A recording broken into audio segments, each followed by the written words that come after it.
The Honeypot. The Honeypot belongs to Blue Team, and they're using it for reverse engineering malware analysis or hunting the hacker himself. So you have got two options to do this: Pentbox and Cowrie to install on your operating system. Pentbox requires to install ROP language on your operating system library, and the Cowrie required Python 3 libraries. So we will start to install first the Pentbox, which is you're gonna open your terminal and type this command directly. You're gonna type sudo ept update and sudo ept install git ruby space -y. Then type your password and we'll install the packages. But this method is manually, not automatically. Then copy the repo link and git clone in the terminal and hit enter. For some people, extracting files manually from the terminal is something boring. Plus, if you know the steps to how to extract this, why not you just to use an automatic code that will install everything for you and extract all the files and run the tool for you to save the time and hassle. After extracting all files and installing them, restarting your system is required to make this operation successfully done.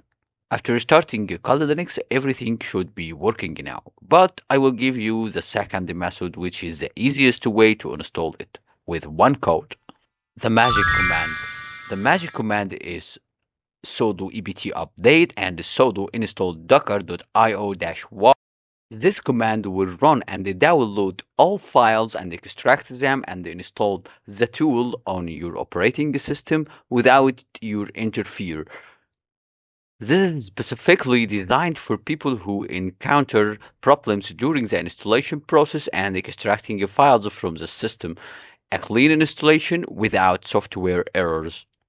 After installation is done, I will clear the terminal and type this command: sudo docker logs -f cowrie, then type your password from keyboard and then hit enter. This command is to run the tool and make sure the port SSH connection is open. Then from your keyboard, click on Ctrl Z to get out from this session. Sudo ss-tulpn grep 2222. We use this command to check if our honeypot is successfully listening on port 2222.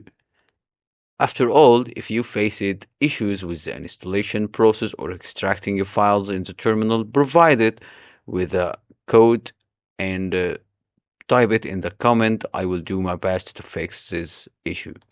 This video for educational purposes. Do not use this for any illegal activity.